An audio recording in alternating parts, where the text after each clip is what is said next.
My favorite movie of all time is the Lord of the Rings trilogy. Peter Jackson's grand epic, which came out from December 2001 to December 2003, which means that this month marks the Fellowship of the Ring's 20th anniversary. Man, I feel old. I've watched these movies more times than I can count. I've even lost count of how many times I've watched all three in one day. I took the Lord of the Rings red carpet tour back in 2006, and some of the stories I heard made me want to pursue filmmaking after high school. So you can say that the Lord of the Rings movies are responsible for who I am today. But the one thing that really rubs me the wrong way about these movies is when someone new is introduced to the trilogy for the first time, but their friends tell them to skip the theatrical cuts and go straight to the extended editions instead. I personally hate when fans do this because I feel it robs new viewers of the true Lord of the Rings experience.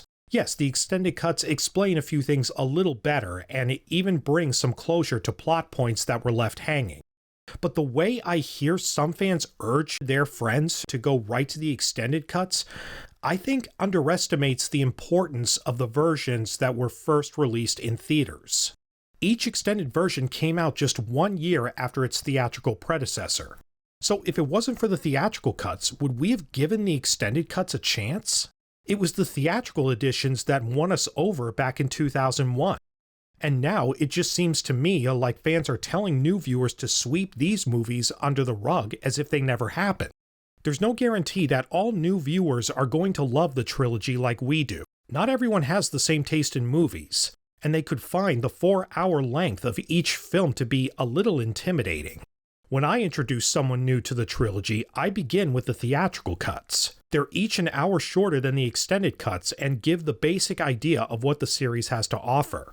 If the theatrical versions win new viewers over, and new fans have been born, then I point them in the direction of the extended cuts, which could get them excited knowing that there's another edition out there with extra content that they haven't seen yet. Even Peter Jackson has admitted that the extended cuts are targeted towards the die-hard fans. In a 2003 interview with IGN, he said, "The theatrical versions are the definitive versions. I regard the extended cuts as being a novelty for the fans that really want to see the extra material. I'm aware every time I put something in that the momentum of the scene is going to be slow. Then I read these reviews that say this is so much better than the theatrical version, and I think, oh God." Now, I'm not saying that the extended cuts are not as good as the theatrical editions.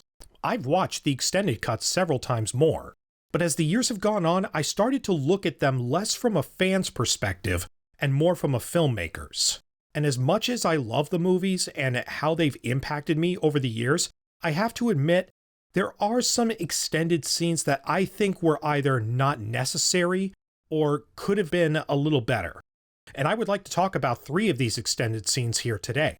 And to make sure a lynch mob doesn't come after me, I'm going to give you 3 extended scenes that I think improve the movies as well. Keep in mind, this is not a top 3 list. The order in which I talk about these scenes doesn't mean that I prefer one scene over the other.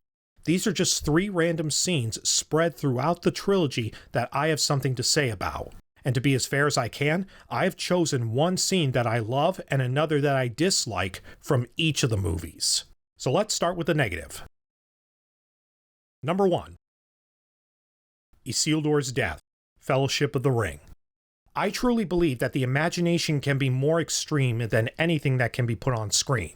As the voice of Galadriel opens up the movie, explaining the legend of the One Ring, right after the Dark Lord Sauron is defeated in battle, his ring passes to his killer Isildur, the new king of Gondor.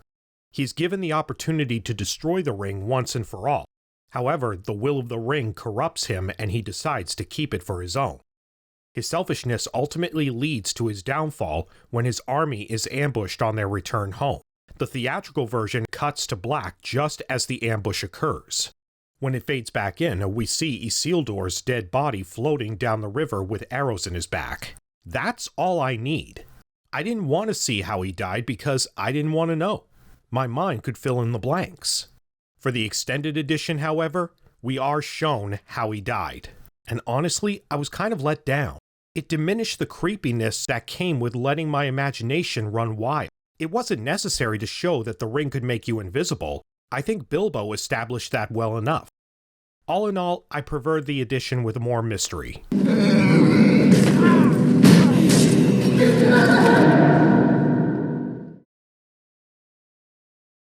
Number 2. The Final Count from the Two Towers. This one may be a bit controversial, but hear me out. Legolas and Gimli have one of the best relationships of the entire trilogy. Throughout Middle-earth's history, the elves and the dwarves are known for having conflict with each other. So from the very beginning, Legolas and Gimli are prejudiced, but after spending the length of the trilogy together, they begin to grow closer and acknowledge each other as friends by the final battle. One fan-favorite moment between the two is the friendly competition that they have at the Battle of Helm's Deep, trying to see which one of them can kill the most Uruk-hai. And like most fans, I was disappointed when the theatrical cut never revealed who won. Then the extended version came out. Final count, 42. 43. Wait, what? I don't know if anyone else had this problem, but even when I first watched the extended cut back in 2003, I did not buy those scores for a second. It's hard for me to believe that throughout the entire night's battle, these two only killed 85 Uruk-hai between them. They were in the thick of the action the whole time. Their scores should have been much higher than that. I think I get why the writers decided to go with these scores though, because it's similar to their scores from the book. But here's the thing, the Two Towers book is approximately 400 pages long.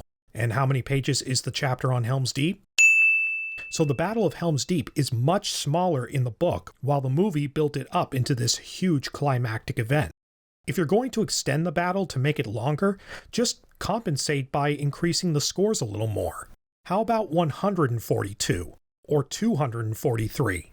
But just a mere 85 out of 10,000 Uruk-hai seems a bit underwhelming. Some might argue that Legolas had a limited number of arrows, but about halfway through the battle, Legolas is shown taking out his elvish swords, and it's revealed that his quiver is now empty, so he obviously killed some with his elvish blades. And later on, he's able to shoot down one of the ladders, and is seen shooting more Uruk-hai after the call to retreat, so he was obviously able to pick up more arrows out of the bodies. I guess the one argument I will accept is the 42-43 numbers are actually the total number of Uruk-hai that they know for certain that they killed. I just mentioned about Legolas shooting that ladder down. I don't think there's any way he could possibly be sure how many Uruk-hai he killed on that thing. But then again, he does have elf eyes, so who knows how sharp those things are. You can say that I'm overanalyzing it, but in conclusion, the final count, I just didn't buy it. And I still don't. 43. He was already dead. Number 3. The Dead Army Fights from Return of the King. When it comes to the Army of the Dead, I personally think that the theatrical version handled their story perfectly. I didn't need that fake out of hopelessness as the army disappears only to have the general of the Dead Army come out moments later to agree to Aragorn's demands. Even if this moment had been in the theatrical cut, I still wouldn't have bought it. Of course they were going to say yes in the end. Why wouldn't they? After being cursed for almost 3,000 years, wouldn't they jump at the chance to finally rest in peace? I know it's an offer I couldn't refuse. In the theatrical version, we last see Aragorn, Legolas, and Gimli with the Army of the Dead, and the movie cuts away just before they give their answer to Aragorn's request. From there, we don't see them again until the pirate ships show up at Gondor. By that point, I was so wrapped up in the battle that I completely forgot about Aragorn and the Dead Army. So when Aragorn, Legolas, and Gimli suddenly jump off the ship, it was a complete surprise to me, and it felt all the more heroic as a result. But with these additional scenes constantly reminding me that the Dead Army was coming, the big reveal on the pirate ships didn't have as much emotional weight. I do understand why the scene of the attack on the pirate ships was added in. For many of the filmmakers that worked on the whole trilogy, this was their last chance to have the spotlight shine on them for a second. But again, it's not really something I really needed to see in terms of the context of the story. Again, my mind could fill in the blanks. That line was broken. It has been remade. Okay, I think I've made enough enemies for one video, so now let's move on to the positive. Number 1. The Wood-Elves from Fellowship of the Ring. It's a very small scene, but it's a nice moment introducing the plot point that the elves are beginning to leave Middle-earth for good, saying that their time in the world is over.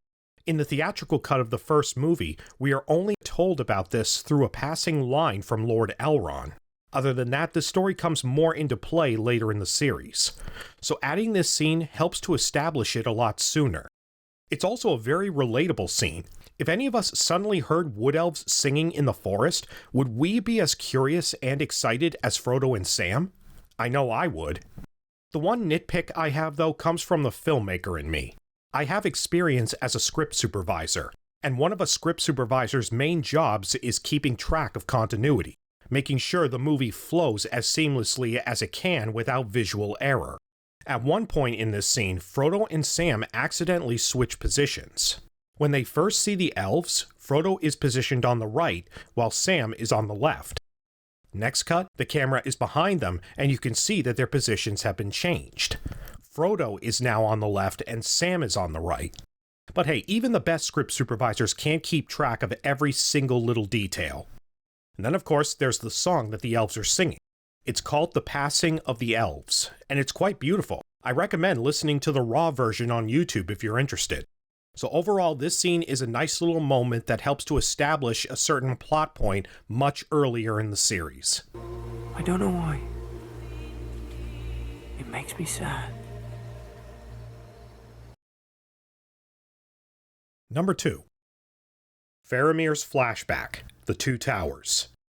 After Faramir and his men capture Frodo and Sam, they casually explain to Faramir that they knew Boromir, whom Faramir reveals was his brother. It then cuts to what I think is one of the most important additions in the Two Towers extended cut, Faramir's flashback to the last time he ever saw Boromir alive. First off, yes, there is the fan service. It is nice to see Sean Bean portraying this lovable character again. And seeing the two brothers and their father Denethor in the only scene that the trio shares together probably helped satisfy fans who were curious to see how a social interaction between the three would have gone down. But this scene has a deeper impact on the story that I feel was missing from the theatrical version. At first glance, we think that the ring has consumed Faramir, as it did with his brother, and that's why he decides to take Frodo and Sam back to Gondor with him. But then, after the fight with the Nazgul, we are left confused when Faramir suddenly decides to let them go. It's not until the third theatrical film where the state of Faramir's relationship with his father is revealed. So, the addition of this flashback scene helps us, the viewers, to understand Faramir's motivation a lot clearer. He's not doing what he's doing because he's under the ring's influence. He's doing it because he feels that delivering the ring to Gondor would finally win him the love that he so desperately wants from his father. And this scene helped us to understand that a lot earlier in the story than we had with the theatrical cuts. It also makes the moment when Faramir forfeits his own life to release Frodo and Sam all the more noble. So yes, this flashback scene is an excellent addition with great character development for Faramir. Remember today, little brother.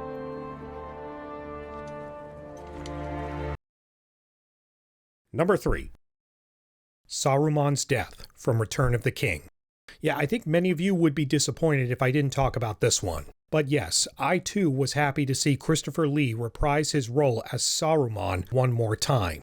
Probably the biggest disappointment of the third installment was the decision to leave Christopher Lee's Saruman out of the theatrical version.